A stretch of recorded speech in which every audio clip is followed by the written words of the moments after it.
وعلى آله وأصحابه وأزواجه وذرياته وأهل بيته وطاعته والناس أجمعين أما بعد أعوذ بالله من الشيطان الرجيم بسم الله الرحمن الرحيم أينما تكونوا يدرككم الموت ولو كنتم في بروج مشيدة وإن تصبهم حسنة يقولوا هذه من عند الله وقال عز وجل كل نفس ذائقة الموت وإنما توفون أجوركم يوم القيامة فمن زحزح عن النار وأدخل الجنة فقد فاز وما الحياة الدنيا إلا متاع الغرور صدق الله العظيم. بھائیوں دوستوں بزرگوں، اللہ رب العزت نے نظام کائنات کو بنایا تو اس کے اندر بہت ساری مخلوقات کو پیدا فرمایا. ان مخلوقوں میں سب سے افضل، سب سے بہتر، سب سے اشرف اللہ نے انسانوں کو بنایا. لیکن انسانوں کی زندگی ایسی ہے کہ یہ خوشی اور غم کا سنگم ہے. کبھی انسان کی زندگی میں خوشی آیا کرتی ہے تو کبھی انسان کی زندگی میں غم آیا کرتی ہے. لیکن یہ زندگی خوشی ہو یا غم، یہ دونوں وقتی طور پہ آیا کرتی ہے اور وقتی ہے. کیونکہ انسان کی زندگی ہی وقتی ہے، انسان کی زندگی ہی فانی ہے. انسان کی زندگی گویا کہ اللہ کے طرف سے ایک امانت ہے. کوئی انسان کسی کے پاس کوئی امانت رکھے تو اس بات کا وہ حقدار ہے کہ جب چاہے اور جس وقت چاہے وہ اپنی امانت کو واپس لے لے. اور جب واپس لیا جاتا ہے امانت تو جس کے پاس وہ امانت ہے اسے خوشی خوشی واپس کر دینی چاہیے کہ نہ یہ چیز میری تھی، نہ مجھے کوئی حق ہے، نہ ہماری زبان اس پہ کھولنی چاہیے، نہ ہمیں کوئی پریشانی. ہاں، چونکہ وہ چیز ہمارے پاس تھی تو ایک ساتھ رہتے رہتے ایک انسانی اور فطری تقاضے کے بنا پہ ایک تعلق، ایک محبت ہو جایا کرتی ہے. اسی لیے انسان کے دل جذبات میں ٹوٹ جاتے ہیں، آنکھیں نم ہو جاتی ہیں. لیکن میرے بھائیوں، دوست، بزرگوں، یہ انسانوں کی زندگی میں یہ جو روح ہے، یہ روح اللہ کی طرف سے امانت ہے. یہ اللہ جب چاہتا ہے، جس کا چاہتا ہے، یہ اس سے لے لیتا ہے. اور جب لیتا ہے تو اسی کا نام موت ہے. موت ایک ایسی حقیقت ہے کہ دنیا کی کوئی طاقت، دنیا کا کوئی جاہل، دنیا کا کوئی پڑھا ہوا، دنیا کے کوئی سائنسداں، دنیا کا دیہات، شہر، قصبہ، کسی جگہ کے رہنے والا ہو، کسی مذہب کا ماننے والا ہو، کسی زبان کے بولنے والا ہو، کسی کاروبار اور کسی پیشے سے لگے ہوئے انسان ہو، وہ اس بات کو مانتا ہے اور اقرار کرتا ہے اور یقین کرتا ہے کہ موت آ کر رہے گی. دنیا میں کوئی ہمیشہ رہنے کے لیے نہیں آیا ہے. موت یقینی ہے. موت آئے گی کب یہ کسی کو پتہ نہیں ہے. دنیا کے بہت سارے مسائل اور بہت ساری باتیں ہیں، ہر ایک میں کچھ نہ کچھ اختلاف ہے. یہاں تک کہ ایک فرقہ ملحد ہے جو اللہ کو ہی نہیں مانتا ہے اور اللہ کا انکار کرتا ہے، یعنی اللہ کوئی نہیں ہے، یہ نظام کائنات خود چلتا ہے. اس کے باوجود وہ اس بات کو مانتا ہے کہ مرنا ہے، موت آئے گی. تو یہ ایک ایسی حقیقت ہے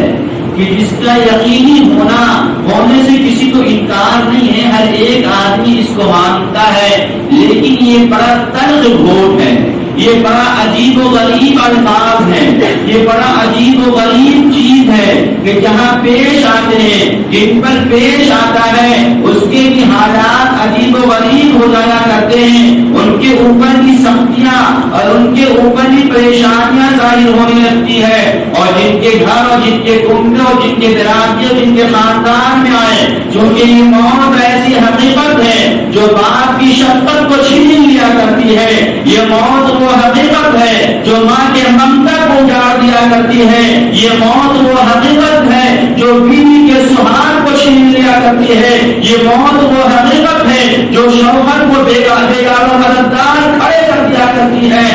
موت وہ حقیقت ہے جو ایک ماں کے پیار کیے ہوئے بچے کو ماں سے الگ کر دیا کرتی ہے، موت یہ حقیقت ہے جو بادشاہوں کی کرسیوں کو ہلا کر رکھ دیا کرتی ہے، موت وہ حقیقت ہے جو لوگوں کی طاقتوں کو دیکھ کر نابود کر دیا کرتی ہے، موت ایسی شے ہے جس سے چھٹکارے کی کوئی صورت نہیں ہوتی ہے، نہ یہ موت کسی کے گھر جانے کے لیے کہ یہ بادشاہ ہے اس سے اجازت طلب کرنی پڑے گی، یہ فقیر ہے اس کے یہاں میں جانا ہوگا، اس کا دودھ پیتا بچہ ہے اس کے لیے وہ قرض کرنے کے لیے سوچنا ہوگا، موت کو کسی سے کوئی رشتہ نہیں ہے، موت کو کسی پہ رحم نہیں ہے، موت کو کسی سے پیار نہیں ہے، موت تو بس اللہ کے آرڈر کا محتاج ہے، جب اسے آرڈر ملتی ہے وہ درباروں میں بھی پہنچ جاتا ہے، وہ فقیروں کے خطبہ کو لے کے چلا جاتا ہے، اور ہاسپٹلوں میں بھی حاضر ہو جاتا ہے، اور بادشاہوں کے سلطنتوں پہ بھی جا کر کنڈی بنا لیتا ہے اور روح نکال لیا کرتا ہے، اسی کو میرے رب نے کہا اینما تکونوا یدرککم الموت ولو کنتم فی بروج مشیدہ، موت ایسی حقیقت ہے کہ تم جہاں کہیں بھی رہو، یہاں تک کہ شیشے پگھلائی ہوئی دیوار، لوہے پگھلائے ہوئے دیوار، بند کمرے میں رہو جہاں کوئی پرندہ ان پر نہ مار سکتا ہو، جہاں ایک چیٹی کی بھی گھسنے اور داخل ہونے کے راستے گنجائش نہ ہو، اینما تکونوا یدرککم الموت، وہاں بھی موت پہنچ جاتی ہے، ولو کنتم فی بروج مشیدہ، اگرچہ تمہارے دیوار شیشے پگھلائے ہوئے یعنی ایسے مضبوط ہو، اس طریقے سے بنا رکھے ہو کہ اس پر ایک چیٹی بھی داخل نہ ہو سکے، ایک پرندہ بھی پر نہ آ سکے، لیکن جب موت آئے گی تو وہ فرشتے وہاں داخل ہونے سے رکتے نہیں ہیں، وہ وہاں جا کر روح نکال لیا کرتے ہیں۔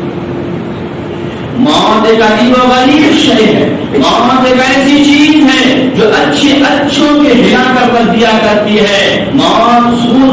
خشک آنکھوں کو نم کر دیا کرتی ہے، خوش دلی کو غموں میں بدل دیا کرتی ہے، بے چینی و بے قراری میں سکون کو بدل دیا کرتی ہے، موت ایسی حقیقت ہے جس کا انکار نہ کیا جا سکتا ہے اور نہ کسی نے کیا ہے، اسی لیے ہمارے اور آپ کے نبی آقا نامدار تاجدار مدینہ احمد مصطفیٰ محمد مصطفیٰ صلی اللہ علیہ وسلم نے ارشاد فرمایا کہ موت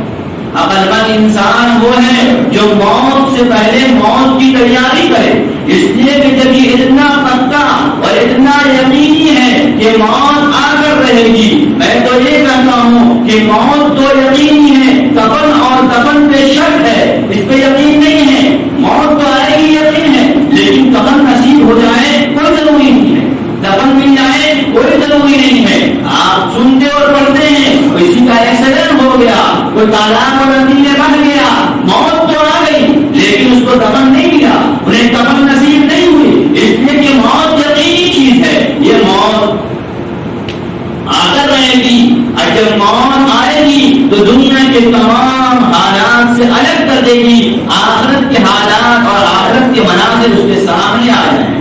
قیامت تو عمومی قیامت آئے گی جس کو اللہ نے قیامت کہا ہے، جس دن یہ آسمان توڑ دیے جائیں گے، یہ زمین لپیٹ دی جائے گی، یہ چاند اور سورج توڑ دیے جائیں گے، یہ پہاڑ روح کے گانوں کی طرح اڑنے لگیں گے، ایک قیامت تو وہ آئے گی جو عمومی قیامت ہوگی، لیکن یاد رکھو ہر ایک انسان کا قیامت اس وقت قائم ہو جاتا ہے جب انسان کی روح پرواز کر جاتی ہے، اس کی قیامت آ گئے، اس نے جب اس کے اعمال کم ہو گئے، اب وہ قبر کے مرمر مٹی میں ڈال کر چلا آیا، کوئی پوچھنے والا نہیں، نہ کوئی چٹ ہے، نہ کوئی بستر ہے، نہ کوئی گدی اور دوزخ ہے، نہ کوئی لیب اور کمکمے ہیں، وہ ماں جو اپنے بچے کی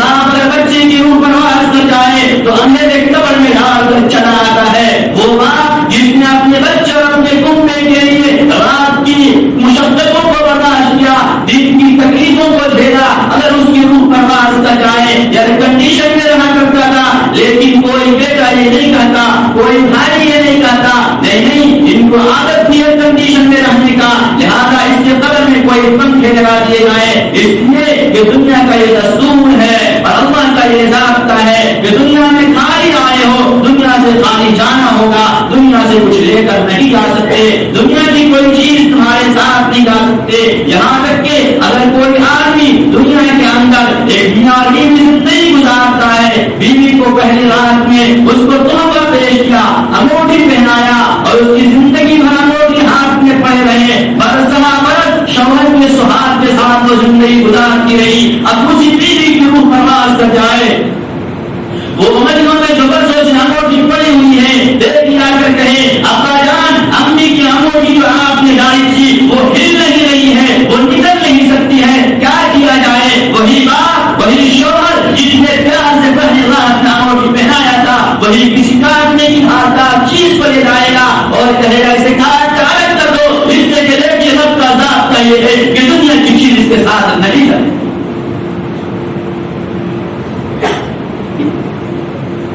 کیا جائیں گے؟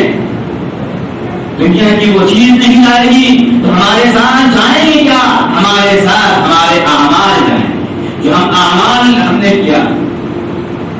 چاہے وہ اعمال اچھے کیے ہوں یا برے کیے ہوں, وہ عمل ہمارے ساتھ جائیں گے اور اسی عمل کے حساب سے اللہ کے پاس فیصلے ہوں گے. اللہ کی طرف سے بنا اس لیے کہ اللہ رب العزت نے دنیا کے اندر یہ بات اعلان کروا دیا اپنے نبیوں کے ذریعے, اپنی کتابوں کے ذریعے کہ اے لوگوں موت آئے گی, فرمایا کل نفس ذائقۃ الموت, یہ موت ہر نفس کو, ہر جاندار کو آئے گی اور موت آ کر رہے گی, موت سے کسی کو چھٹکارا نہیں ہے. اور جس کو موت آ گئی کل نفس ذائقۃ الموت وانما توفون یوم اجورکم یوم القیامہ, فرمایا جس کی موت آ گئی اس کی قیامت قائم ہو گئے, اس کے حساب و کتاب ہو گیا, اس کی زندگی میں نہیں. من زحزح عن النار, بس جو جہنم سے چھٹکارا پا گیا وادخل الجنات, اور جنت کے اندر داخل ہو گیا, بس یہی انسان کامیاب ہو گیا. اور کیا فرمایا وما الحیاۃ الدنیا الا متاع الغرور, دنیا کی زندگی تو دھوکے کی چیز ہے. کون لا رہا ہے جو دنیا بنایا ہے؟ کوئی بنانے والا اپنی چیز کو کہتا ہے کہ یہ خراب ہے, لیکن وہ اللہ کہہ رہا ہے تاکہ میرے بندے تم سمجھ جاؤ, تم اس دنیا پہ بھروسہ مت کرے گا اور دنیا کی زندگی پہ ٹیک مت لگائے گا. جب موت آئے گی تو یہ تو چھوٹے گی نہیں, لیکن یہ دنیا کی زندگی ہے ہی دھوکے کی چیز. اس لیے کامیاب تو وہ ہے من زحزح عن النار, جس کو جہنم سے نجات مل گیا. کامیاب وہ ہے وادخل الجنۃ فقد فاز, جو جنت میں داخل ہو گیا. اور دنیا کی زندگی دھوکے کی چیز ہے کہ ہمیں دنیا کی روغن اور دنیا کی کامیابی, دنیا کے نقشے ہمیں اپنے آپ کی طرف متوجہ کر دی ہے, اللہ کی طرف سے غافل کر کے ہم اللہ کی طرف سے غافل ہو گئے, اپنی موت کو بھول گئے, ہمیں اپنی موت کی یاد نہیں رہتی. پیارے آقا صلی اللہ علیہ وسلم نے اسی لیے ارشاد فرمایا لوگوں قبرستان جایا کرو تاکہ تمہیں اپنی موت یاد رہے, تمہیں یاد رہے کہ یہاں پہ جو پڑے ہوئے ہیں یہ بھی کل ہمارے جیسے زمین پہ چلنے والے تھے, یہاں پہ جو پڑے ہوئے ہیں یہ بھی کل بزنس کرنے والے تھے, یہاں پہ جو پڑے ہوئے ہیں ان کی بھی دنیا بولتی تھی, یہاں پہ جو پڑے ہوئے ہیں ان کے بھی سکے چلتے تھے, یہاں پہ جو پڑے ہوئے ہیں ان کے بھی زبانیں کھلتی تھی, یہاں پہ جو پڑے ہوئے ہیں یہ بھی اتراتے تھے, یہاں پہ جو پڑے ہوئے ہیں ان کے بھی نوکر جا کر ان کے پیچھے تھے. لیکن آج یہاں پڑے ہوئے کوئی پوچھنے والا نہیں, قبر دھس گیا ہے, اندر نہ جسم نظر آ رہا ہے, نہ زبان نظر آ رہی ہے, نہ ہاتھ اور پاؤں نظر آ رہے ہیں, زمین نے سب کچھ تک کھا لیا. تو ہمیں بھی یہ زمین کھا لے گی, ہمیں بھی نہیں چھوڑے گی. ہم نے یہاں کے لیے کیا کیا, ہماری یہاں کی تیاری کیا ہے؟ جو چلا گیا وہ تو چلا گیا, اس کے معاملات ختم ہو گئے. ہم جو باقی ہیں ہم نے اپنے لیے کیا کیا؟ یہ قبرستان جایا کرو تاکہ اپنی موت یاد آئے. فرمایا ایک موقع پہ جب کسی کے اوپر نزا کا وقت آ جائے تو ذرا سے ان سے قریب ہو جایا کرو اور کلمہ طیبہ پڑھو اور یاد کرو کہ اس طریقے سے آج یہ بےکس ہے، مجبور ہے، لاچار ہے، کچھ بھی نہیں کر پا رہا ہے، جس میں موجود ہے، ہاتھ بھی ہے، پاؤں بھی ہے، یہاں پہ روح بھی ہے، لیکن اس کے گلے کی گھرگھراہٹ آنے لگی، اب یہ پانی بھی نہیں مان سک رہا، اب یہ زبان سے اپنے الفاظ بھی نہیں نکال پا رہا. فرمایا اس کے پاس بیٹھ کر کلمہ طیبہ لا الہ الا اللہ کا ورد کرو، اس سے پڑھنے مت کرو، اس لیے کہ وہ پریشان ہے، وہ بے چینی کے عالم میں ہے. کبھی ایسا نہ ہو کہ بے چینی و قراری کو انکار کر ڈالے، پھر اس کے ایمان کے سودا کرنے والے تم ہو جاؤ گے. اس لیے وہاں پہ تم ترغیب کرو، تم پڑھو تھوڑے تیز آواز سے تاکہ وہ پڑھنے لگے. یہ تو میت کے لیے ہے، لیکن تم وہاں بیٹھ کر اپنے بارے میں سوچو کہ ایک وقت ہمارے ساتھ بھی ایسے ہی آئے گا، ایک وقت ہمارے ساتھ بھی ایسے ہی آئے گا. یہ تو جا رہا، ہمارا کیا ہوگا، ہمارا کیا ہوگا. قربان جاؤ اس شریعت پہ جس شریعت کے ہم ماننے والے ہیں. ہم اور آپ سوچتے ہیں کس کا کیا ہوگا، کس کا کیا ہوگا، لیکن اللہ کا نظام بڑا عجیب و غریب ہے. اللہ ہر عید کا ہم شریعت کے اگر ماننے والے بن جائیں تو دنیا کی جو پریشانیاں بظاہر ہوتی ہیں ان پریشانیوں سے چھٹکارا خود بخود مل جائے گا. اللہ نے ہر عید کا راستہ ضابطہ بنا دیا، طریقہ بتا دیا. میں نے کہا نا یہ موت ایسی حقیقت ہے جو ایک بچے کے ماں کے ممتا چھین لیا کرتی ہے،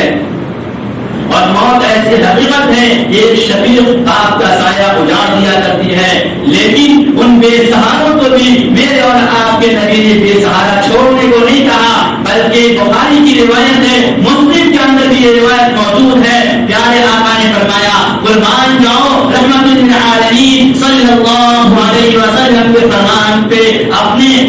قربان جاؤ اپنے اس بجداد اقدس کے شریعت اسلام پہ جس نے کسی کو بے سہارا نہیں چھوڑا. فرمایا وہ گھر وہ مکان وہ کنبہ بڑا ہی بابرکت ہے جس گھر میں کسی یتیم کی پرورش ہو رہی ہے. جو کوئی بے سہارے کو سہارا دے رہا ہو وہ گھر بڑا ہی باعزت اور برکت والا ہے جس گھر کے اندر یتیموں کے دل نہیں دکھ رہے ہو، یتیموں کو پیار مل رہا ہو، یتیموں کو اپنے باپ اپنی ماں کے جانے اپنے گھر کے اجڑنے کے آثارات نظر نہ آ رہے ہوں، بلکہ اسے وہ محبت اور وہ پیار اور وہ چاہتے اور وہ ضرورتیں سب پوری ہو رہی ہو. فرمایا وہ گھر بابرکت ہے. ایک موقع پہ پیارے آقا نے تو عجیب و غریب بات ارشاد فرمایا. میرے بھائی و دوستو ذرا دل کے کان سے سننا، بخاری اور مسلم کی روایت سے پیارے آقا نے فرمایا کہ یتیم کی پرورش کرنے والا چاہے وہ اپنا ہو یا غیر ہو، قربان جاؤ پیارے آقا کے ساتھ یہ بات کو واضح فرما دیا. کہا یتیم کی پرورش کرنے والا چاہے وہ یتیم اپنا ہو یا غیر ہو، کل قیامت کے دن میرے ساتھ جنت میں بس جتنے فاصلے پہ ہوگا میں اور وہ. اپنی انگلی کو اٹھا کر آپ نے فرمایا کہ وہ یتیم کی پرورش کرنے والا، یتیم کی حفاظت کرنے والا،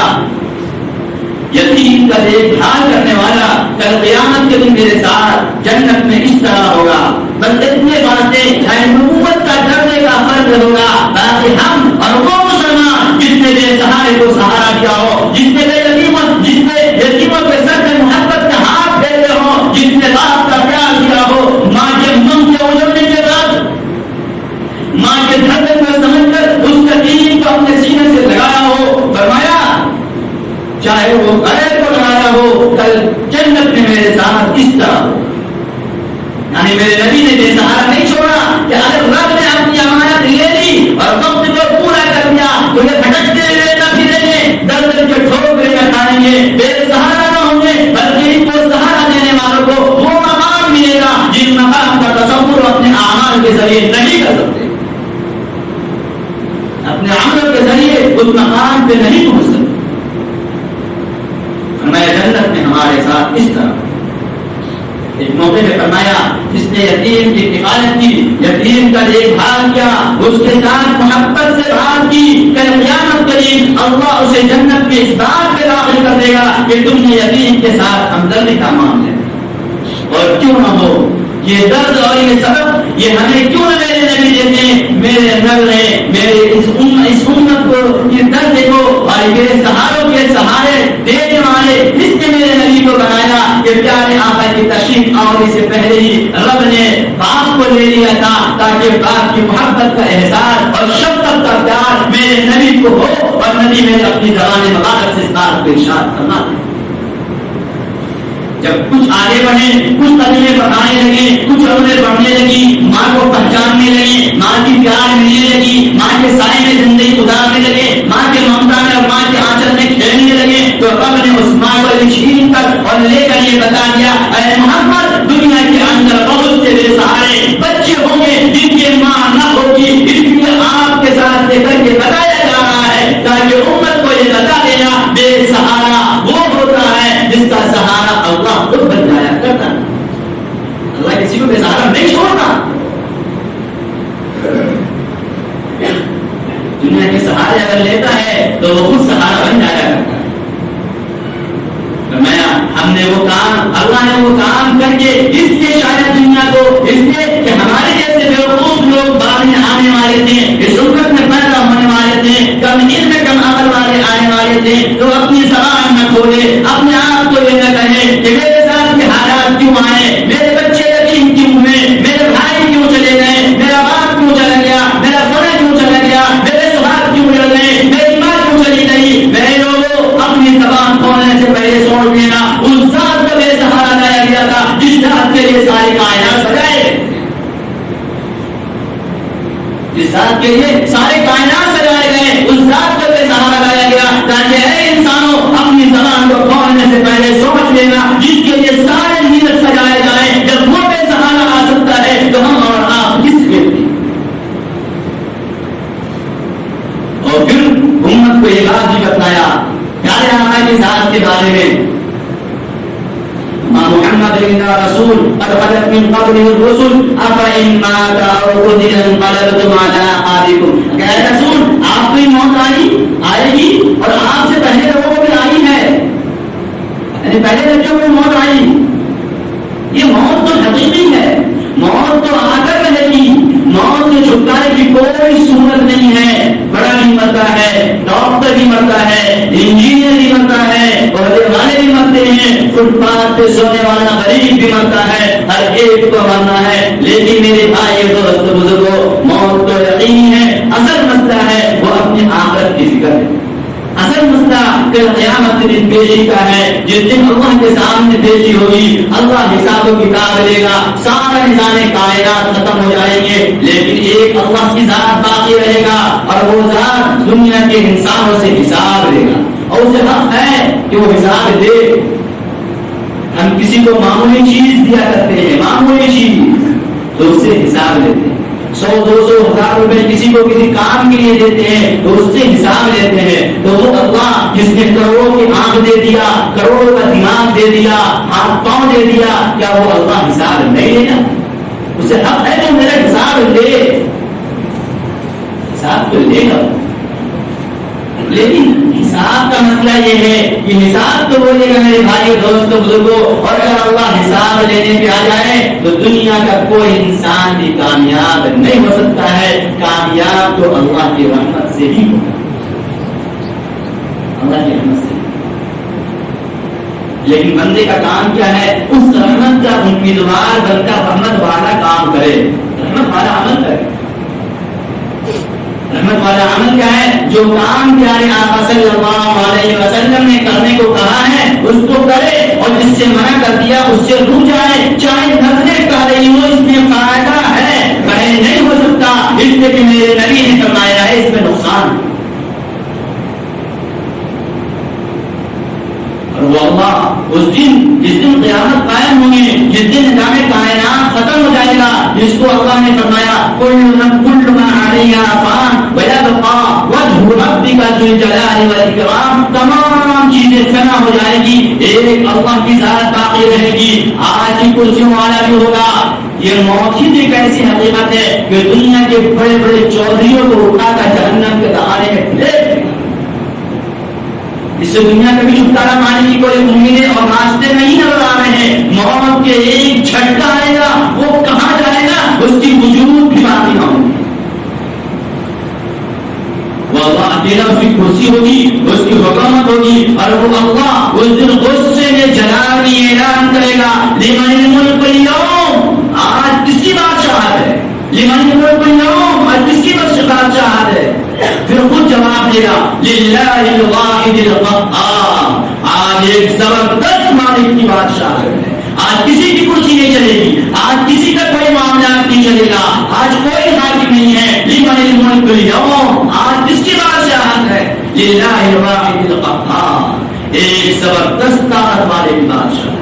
بس وہ ہوگا اور اس کے تمام بندے ہوں گے جن سے وہ اللہ حساب لے گا. وہ اس سے پوچھے گا جو میں نے اپنی زندگی میں کیا کیا, جو بھی عمل کیے ہو, پہاڑ کے کھو میں جا کر کیے ہو, رات کی تاریکی میں کیے ہو, بند کمرے میں کیے ہو, چاہے وہ اچھے عمل چاہے وہ برے عمل. فرمایا فمن يعمل مثقال ذرة خيرا يره ومن يعمل مثقال ذرة شرا يره. ذرہ برابر کوئی نیکی کیے ہو, چاہے وہ چپکے سے کیے ہو, کوئی نہ دیکھتا ہو, کسی کو نہ معلوم ہے, تمہارے دائیں ہاتھ میں کیا بائیں کو پتا نہیں, تم رات کی تاریکی میں اپنے رب کے سامنے آنسو بہائے, کسی کو نہیں پتا, لیکن وہ اللہ جانتا ہے, وہ دیکھ لے گا. دیکھنے کیا اگر کسی کو برا کیا ہے, کوئی برے عمل کیا ہو, تنہائی میں کیا ہو, لوگوں کے سامنے کیا ہو, سارے دنیا سے چھپ کر کیا ہو, اکیلے کمرے میں کیا ہو, بند کوٹری میں کیا ہو, پہاڑ کے کھو میں کیا ہو, کسی کھنڈر ملانے میں کیا ہو, کسی جنگل میدان میں کیا ہو, لیکن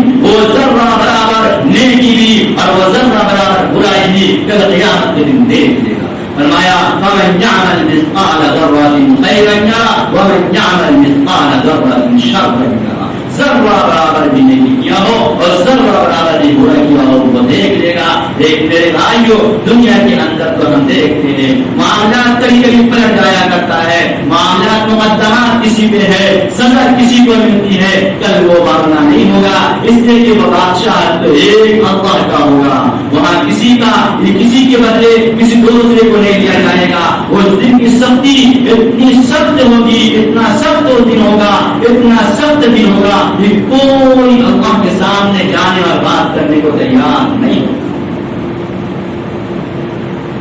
نبی کے اندر بھی یہ ضرورت و مجال نہیں ہوگی اور نبی کی ہمت نہیں ہوگی. ایک اللہ کے غصے کو دیکھ کر, ایک اللہ کی جلال کو دیکھ کر کہ اللہ کے سامنے جا کر کچھ کہیں, اللہ کے سامنے کچھ بولیں, اللہ کے سامنے سفارش کریں, کسی کو کوئی ہمت نہیں ہوگی. سارے نفسی نفسی کے عالم میں ہوں گے, سارے پریشان ہوں گے. آپ نے دنیا کے اندر بھی دیکھا جب آدمی زیادہ پریشان ہوتا ہے, کسی مصیبت میں پھنسا ہوا ہوتا ہے, چھٹکارے کی کوئی انداز اور راستے نظر نہیں آتے ہیں, تو انسان اپنی زبان سے یہ بات کرنے پہ مجبور ہوتا ہے کہ اگر اس سے چھٹکارا نہیں مل رہی ہے تو موت بھی آ جائے.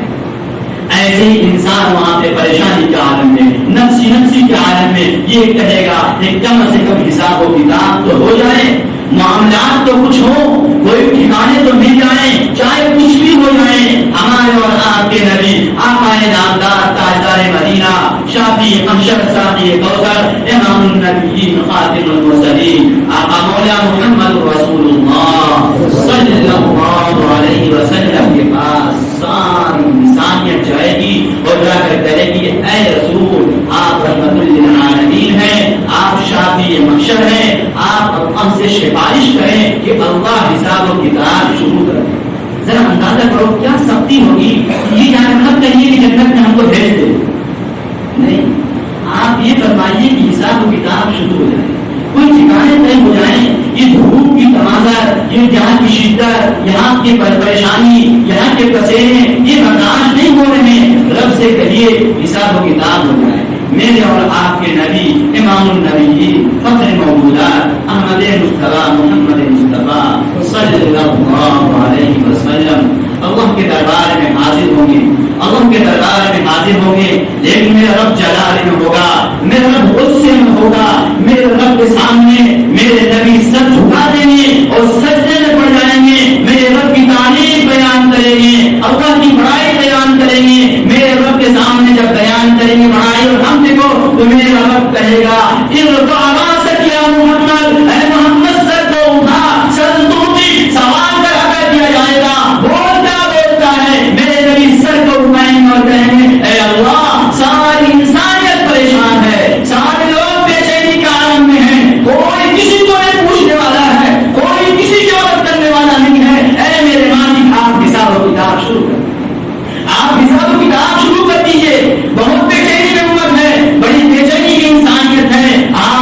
یہ درخواست ہے کہ اے میرے رب آپ حساب شروع کر دیجیے، میرا رب حساب شروع کر دے گا۔ باقی بات انشاءاللہ زندگی میں وقت کی تو آئندہ اللہ آپ کو سمجھ کے توفیق عطا فرمائے۔ میں نے آج اس موضوع پہ اس لیے بات کیا کہ جب نکاح ہوا کرتا ہے جمعہ کا دن تو نکاح کے موضوع پہ بات ہوتے ہیں، جب موت کا اعلان ہے قلبی جنازہ ہے تو پھر میرے ذہن میں بات آئی کہ اللہ کی موت کے دن